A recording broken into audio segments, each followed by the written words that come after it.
জি, সাদ্দাম হোসেন, এখন আপনি কোথায় আছেন, কি অবস্থায় আছেন?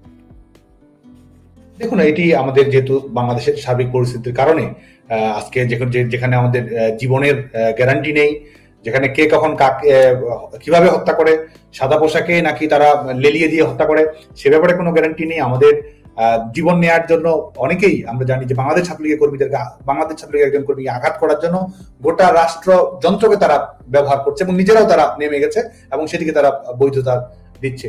সেই জায়গায় অবশ্যই আমাদের ব্যক্তিগত নিরাপত্তার বিষয়টি। আমি শেষ করব তার আগে আরেকটি প্রশ্ন আপনাকে রাখছি। ধরেন 5ই আগস্ট কোথায় ছিলেন, কি করছিলেন, যদি একটু বলতেন পরিস্থিতিটা কেমন ছিল? সেটি তো অবশ্যই একটি ভয়াবহ বিভীষিকাময় পরিবেশ পরিস্থিতি ছিল। আমি সবকিছু এখানে আমাদের খোলামেলা বলা এটি আমার জন্য সঙ্গত হবে না, কারণ যে পরিস্থিতি আমরা দেখেছি, যে প্রতিকূল পরিস্থিতি আমরা মোকাবেলা করেছি, যারা আমাদেরকে সহযোগিতা করেছে তাদের অনেকের জীবনের বিষয় রয়েছে। সব বিষয়ের সম্পর্কে কিন্তু আমরা যেটি মনে করি সেটা হচ্ছে বিভীষিকাময় পরিস্থিতি গোটা রাজধানী ব্যাপী, গোটা বিশেষ করে 3-4-5 আগস্ট ব্যাপী গোটা বাংলাদেশ ব্যাপী এক ধরনের ধ্বংসযোগ্য, এক ধরনের হত্যাযোগ্য, এক ধরনের নৃশংসতা বাংলাদেশের মানুষের উপর চাপিয়ে দিয়েছে।